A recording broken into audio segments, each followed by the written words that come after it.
Para um deleite mais interessante dos nossos contos, indicamos o uso de fones de ouvido. Para atualizações semanais e novidades, nos siga no Instagram, @darkus_histórias. Se possui interesse em dividir relatos que aconteceram com você, nos mande pelo direct para fazer parte do nosso gabinete de memórias. E lembre-se de deixar o like e as estrelas no Spotify.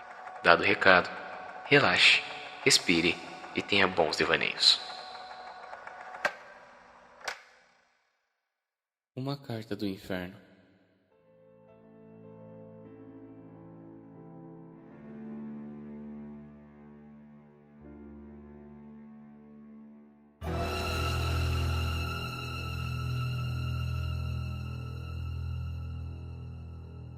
Caro Anderson, não tenho muito tempo. Eles estão procurando por mim. Estão sempre procurando por mim.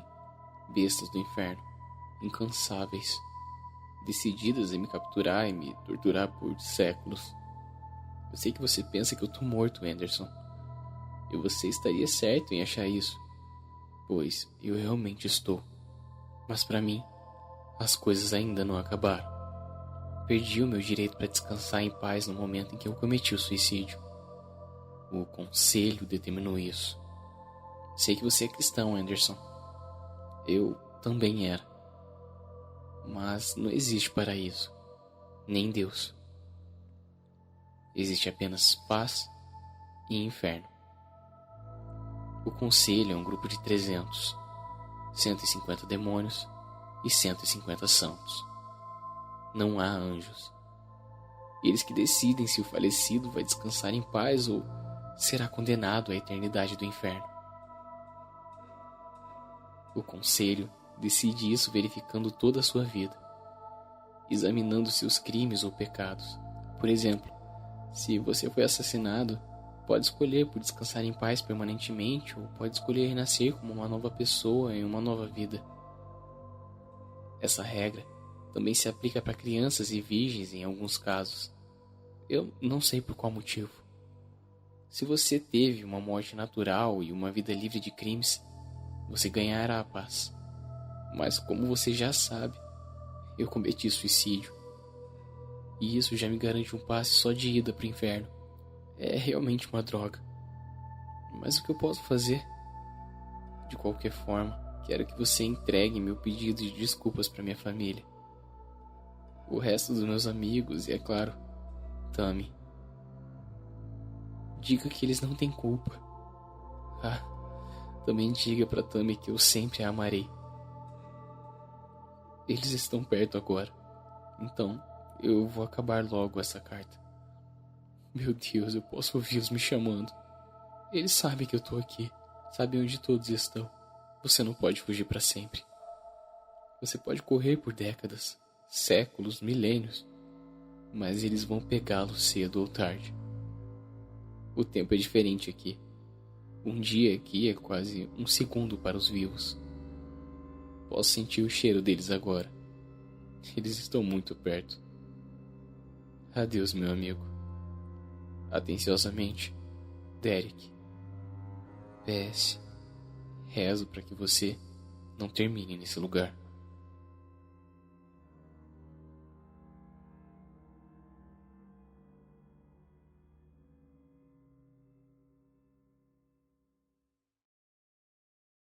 O acidente.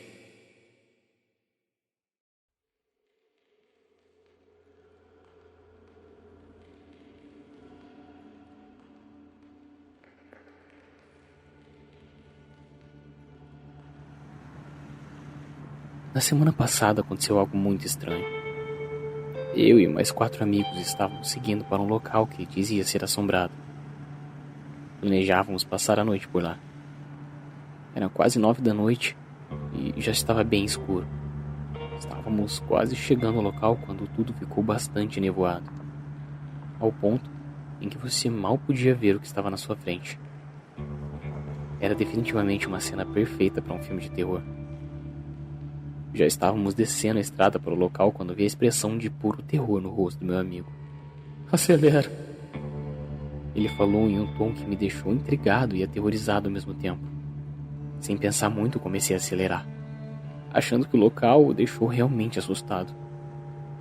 Enquanto nos afastávamos do local, o meu amigo começou a ficar bastante inquieto. Nesse ponto, eu já estava querendo me afastar o mais rápido possível dali, enquanto o medo do meu amigo também começava a me afetar.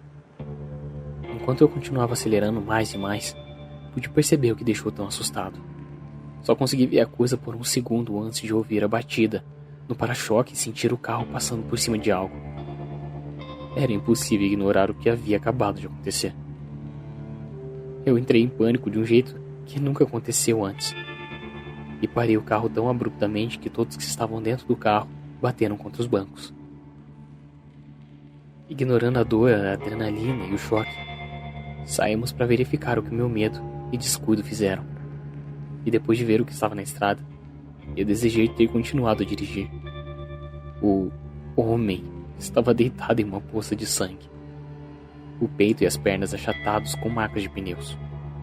Uma cena que eu sabia que ficaria na minha mente e na dos meus amigos enquanto vivêssemos. Depois do horror que acabamos de ver, convenci a todos para que voltássemos para o carro. E assim que todos entraram no carro, a névoa que ainda restava logo se dissipou e o local ficou mais limpo, como se a área tivesse se libertado de toda a tensão. Sem alternativas, tive que levar todos meus amigos de volta para casa, com uma cicatriz que os assombrariam pelo resto de suas vidas. No caminho de volta, ninguém falou sobre a coisa que vimos e o que tinha acabado de acontecer. E eu realmente desejava o silêncio. Eu sentia como se houvesse uma presença nos seguindo, mas pensei que fosse apenas o choque pelo que acabou de acontecer. Passei na casa de cada um dos meus amigos e os fiz prometer que não comentassem com ninguém sobre o que tinha acontecido. Fiz o caminho para minha casa para tentar limpar o carro de todos os vestígios do acidente. Troquei os pneus e o para-choque e entrei em casa para tomar um banho. Ainda sentia a presença e logo comecei a sentir um certo incômodo, mas eu sabia que era apenas a culpa. A culpa é uma forma de karma que a sua mente produz para não deixá-lo esquecer de algo ruim que você fez. Assim que saí do chuveiro, eu fui para a cama, esperando que pudesse dormir e pôr um fim nessa noite terrível. Levei quase 2 horas para finalmente cair no sono, e esse seria o pior erro da minha vida. Acordei umas 3 horas depois, com a pior visão que eu poderia ter tido. Me espiando ao pé da minha cama estava a cabeça da coisa que eu atropelei. Ali, não muito longe de mim, estava a personificação do medo. O corpo desfigurado, marcas de pneu no peito e nas pernas. Ele não tinha olhos, mas no lugar deles você podia ver toda a dor e raiva que ele sentia junto com um doentio sentimento de prazer que ele mostrava por estar no controle da minha sanidade. Ele começou a mancar em minha direção, chegando muito perto do meu rosto. Mesmo que não tivesse olhos, eu sentia como se eles pudessem enxergar até a minha alma. Então, ele sussurrou com um tom de puro horror: "Sempre!" E se arrastou para fora do meu quarto. Saí correndo de casa, entrei no carro e dirigi. Dirigi sem parar até o meio-dia. Eu não sei o que era aquela criatura, mas sei que ele vai me perseguir para sempre. Ficará comigo para me lembrar constantemente da dor que ele sentiu quando eu tirei a vida dele.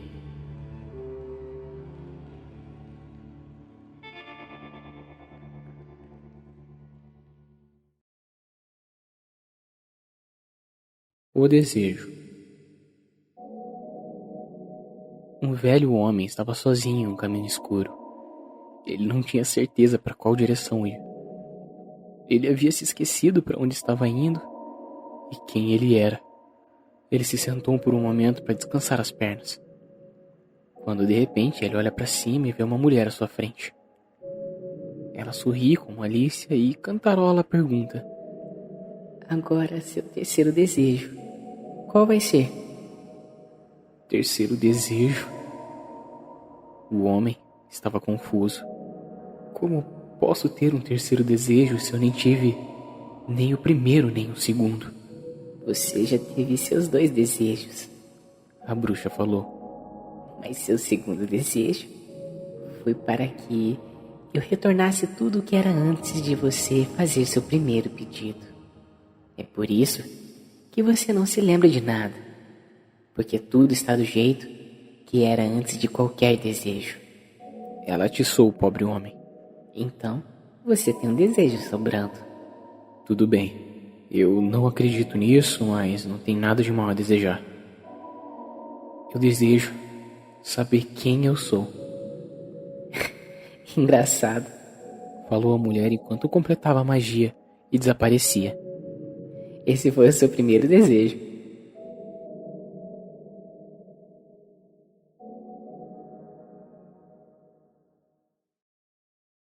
O cemitério de Night Springs.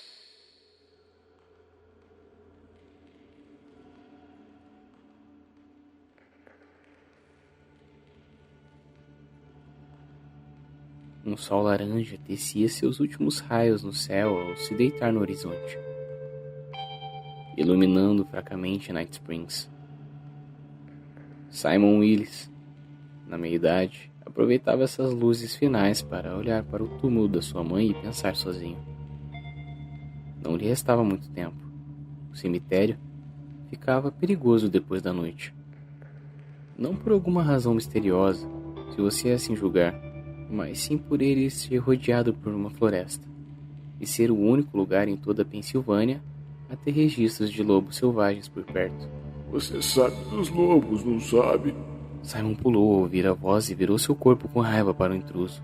Ele conseguiu se acalmar a reconhecer o velho de aparência gentil como o coveiro do cemitério. Sua raiva gélida derreteu logo que ele viu o homem erguer as mãos em gestos de desculpas. Desculpa, eu não queria lhe assustar assim. Achei que minhas velhas pernas barulhentas haviam me denunciado a mais de quilômetros daqui. O velho riu baixo e continuou a se aproximar, ao que Simon se permitiu um levíssimo sorriso de canto de boca após todo aquele duro dia. Por um momento, o coveiro observou o túmulo ao lado do homem, em reverência solene. Apesar de não haver apreciado a aparição dos outros familiares ou amigos por perto, até que gostou daquele velho homem ali por perto. O coveiro trouxe um senso de cordialidade ao luto de Simon, e lhe aumentou a oficialidade de se manter parado no seu lugar, como uma estátua. O homem até parecia saber a hora certa de quebrar o silêncio. Eu cavei essa cova, sabe? Cavei todas as covas por aqui, na verdade. Mantém meu corpo mais jovem do que realmente é, disse ele, olhos brilhando com orgulho. E era verdade. Simon lembrava de conhecer esse homem desde que era criança. Ele já devia estar nos seus 80 anos ou algo assim, mas parecia estar chegando aos seus 60 agora. Não parecia ter envelhecido tanto assim nesses anos. Estou nesse emprego há 40 anos agora. Foi passado a mim pelo meu pai logo após a sua morte. Ele devia ter a minha idade, mais ou menos, quando aconteceu.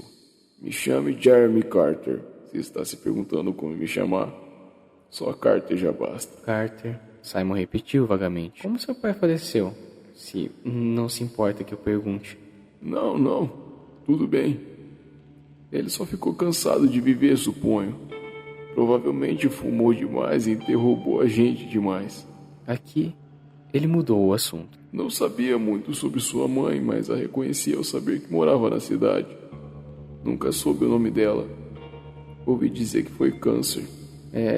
A voz de Simon soou vazia e ele se perguntou se não seria assim para sempre agora em diante. Uma maneira terrível de partir. Morrer aos poucos. Já deve estar cansado de ouvir isso, mas meus sinceros pêsames. Carter estava certo. O obrigado que saiu da boca de Simon foi automatizado e sem sentido. Como um músculo usado demais até pararmos de sentir ele. Tudo que Simon queria era fugir dessas formalidades de pêsames e respeitos e passar o luto de sua mãe em paz. Ele não sabia se um dia essa palavra voltaria a ter significado outra vez. Simon queria falar sobre sua mãe com esse homem. Até tentou começar com ela antes de notar que nenhuma palavra seguiria pela sua garganta seca. De algum modo, o velho homem parecia entender tudo isso e foi se aproximando do assunto que Simon queria falar. Sei que sua mãe viveu aqui. Então, Eu tô certo em afirmar que você cresceu em Night Springs também. A pergunta ofereceu caminho para abrir a conversa desejada, então Simon gentilmente aceitou e respondeu. Bem, eu nunca conheci meu pai, então eu cresci aqui sozinho com minha mãe. Você corrigiu? Bem, não sozinho. Tem toda uma cidade, naturalmente, eu costumava conhecer todo mundo. Minha mãe nunca teve outro filho ou se casou de novo, então sempre fomos só nós dois em casa. Simon parou por um momento, refletindo. Então sentiu que precisava falar apropriadamente para honrar a memória de sua mãe. Era bom de qualquer jeito. Minha mãe foi uma grande mulher. A casa era pequena comparada com as outras, mas dava para nós dois. E ela trabalhava muito para mantê-la. O Sr. Anderson do banco, não sei se ele ainda está lá. Ele não esteve no funeral hoje. Ele sempre ajudava quando possível, aumentando o crédito da minha mãe ou alargando o valor do seu empréstimo. Foi difícil quando fui para a faculdade e ela precisou trabalhar em período integral, em 2 empregos para que eu pudesse me concentrar nos estudos. Me formei e logo consegui um estágio em advocacia. Me bacharelei e, quando completamente formado, pude dar descanso a ela. Sempre tentava aparecer aqui nos feriados, mas era muito difícil deixar a cidade e meus clientes. Nem que por um dia. Isso me dominou mais do que eu deveria ter deixado. Eu fiquei arrasado quando soube que ela estava com câncer. Tentei fazer ela se mudar para perto de mim, para um tratamento médico apropriado na cidade, mas ela se recusava a sair dessa cidade. Eu mal pude esperar para ir para a faculdade, mas ela sempre amou estar aqui. Eu poderia vir para cá e cuidar dela, mas podia simplesmente abandonar tudo pessoal lá e destruir a carreira que ela se orgulhava tanto de eu ter conseguido. E ela insistia que nossa vizinha Debbie cuidava muito bem dela. Elas sempre foram como irmãs uma para outra. Oferecia a Debbie pagamento de enfermeira, mas ela ignorou. Sabe como é o pessoal dessa cidade, né? Os 2 homens compartilharam aquele silêncio meio nostálgico de conterrâneos. O sol não podia mais ser visto agora. Ainda se viu umas listas laranjas, mas a escuridão da noite já fazia seu manto por cima de tudo. Estava ficando bem escuro. Ela lutou por um tempo ainda. Eu tenho muito orgulho dela. 7 meses de luta. Foi isso. Eu a visitei bastante. 1 dúzia de vezes. Apesar de não passar de, no máximo, fim de semana. Ainda assim, ela ficava bem feliz. Nunca imaginei que ela resistiria tanto tempo assim. Até nas semanas finais ela parecia muito bem. Simon notou que havia concluído. O homem pôs uma mão em seu ombro e disse: Você foi um ótimo filho. Falei com a Deb. Você sabe, ela me contou que sua mãe só falava de você e do quão duro você trabalhava.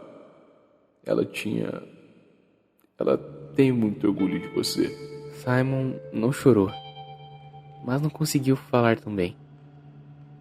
Uma longa pausa se deu até que Carter quebrou o silêncio de novo. Bem, é melhor eu ir andando. Um coveiro tem sempre muito trabalho. E você também deveria ir andando. Sabe, os lobos, eles uivam um bocado de noite, mas dificilmente atacam se não forem provocados. De qualquer modo, a iluminação é pobre e é melhor não arriscar. Toma cuidado para não dar com a cabeça no túmulo de alguém e se tropeçar. Obrigado. Mas eu vou ficar um pouco mais. Não muito. Tá tudo bem. Acho que talvez só mais uns minutos. Carter bateu no ombro do homem uma última vez e disse: É claro, rapaz. Com isso, sumiu na luz da noite, deixando Simon em seu luto, solitário mais uma vez. Simon manteve sua palavra e ficou mais alguns minutos. Pensou em mais algumas palavras para sua falecida mãe, esperando que ela ouvisse, onde quer que ela estivesse. Tentou se lembrar de todo e cada bom momento com ela, formando 1000 imagens das lembranças e tentando fugir da visão dela em seu leito de morte.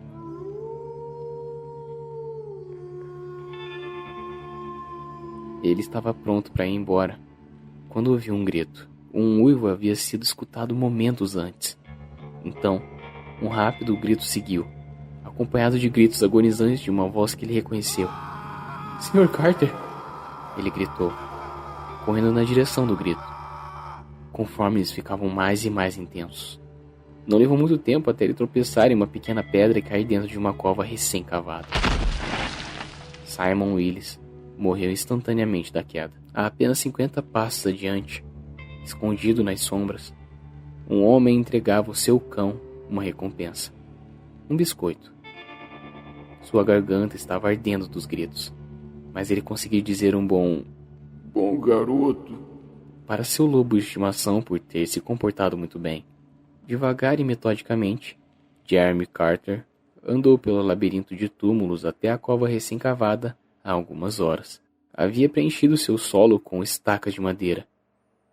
Sacudiu a cabeça em desapontamento ao olhar para o corpo, lavado em sangue. Era um bom rapaz. Ele quase gritou para que ele parasse, no intuito de salvar a vida do menino. Um pensamento estranho para Carter. Talvez ele houvesse enterrado muita gente boa. Mesmo assim, não pensou duas vezes em beber da energia remanescente do corpo do homem. Sentiu suas juntas velhas se rejuvenescerem e se fortalecerem. Talvez ele saísse desse trabalho logo. Mas seu pai foi até os 120 anos e ele pretendia ir muito mais além. Estava determinado. Além do mais, um coveiro sempre tem muito trabalho. Um lobo uivou na noite conforme Jeremy Carter preenchia o buraco que havia feito no chão com terra.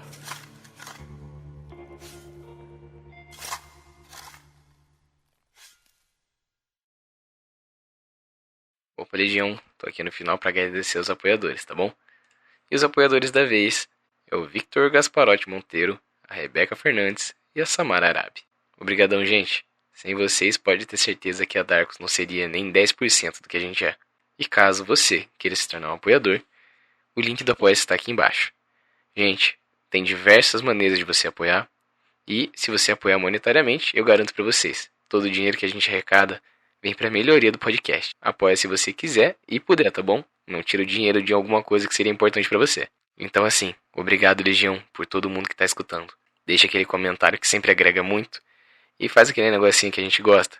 Deixa as estrelas aí embaixo. E o like se você estiver ouvindo pelo YouTube, tá bom? É nóis.